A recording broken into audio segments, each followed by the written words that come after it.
அனைவருக்கும் வணக்கம். நான் இப்போ இருக்க இடம் பார்த்தீங்கன்னா பண்ணைக்குடி ரோடு. இந்த ரோடை நீங்கள் பாருங்கள். இது வந்து ஒரு கிராமத்து பாதை தான். இந்த பக்கம் ஃபுல்லாக ரோடு மட்டும்தான் நல்லா நீட்டாக இருக்கும். பஸ் வசதி அந்த அளவுக்கு கிடையாது. டைமிங்க்கு மட்டும்தான் பஸ்ஸு.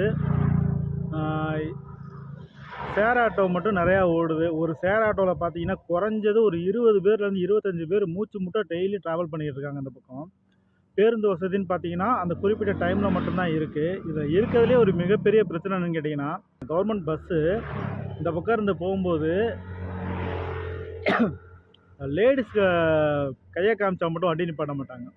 அது நிறையா ஊரில் நடந்துக்கிட்டு தான் இருக்குது. கிராமத்தில் ரொம்ப அதிகமாக நடக்குது. இந்த பக்கம் பேருந்து வசதி எதுவுமே கிடையாது. மினி பஸ்ஸும் கிடையாது அந்த அளவுக்கு.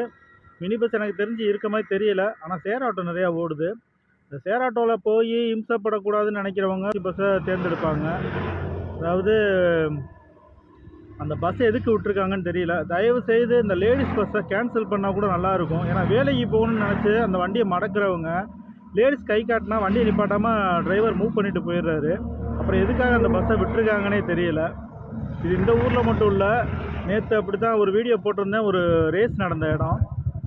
இந்த ரேஸ் நடந்த இடத்துல பார்த்தீங்கன்னா பஸ்ஸு அந்த அளவுக்கு வர முடியலை, நின்று தான் வந்துச்சு.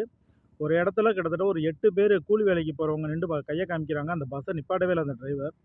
ஏன்னு காரணம் கேட்டால் ரொம்ப தெனாவட்ட பதில் சொல்லிட்டு வண்டி மூவ் பண்ணிட்டாங்க. தயவுசெய்து இந்த லேடிஸ் பஸ்ஸை கேன்சல் பண்ணாங்கன்னா அவங்க காசு கொடுத்து டிக்கெட் எடுக்க கூட தயாராக இருக்காங்க.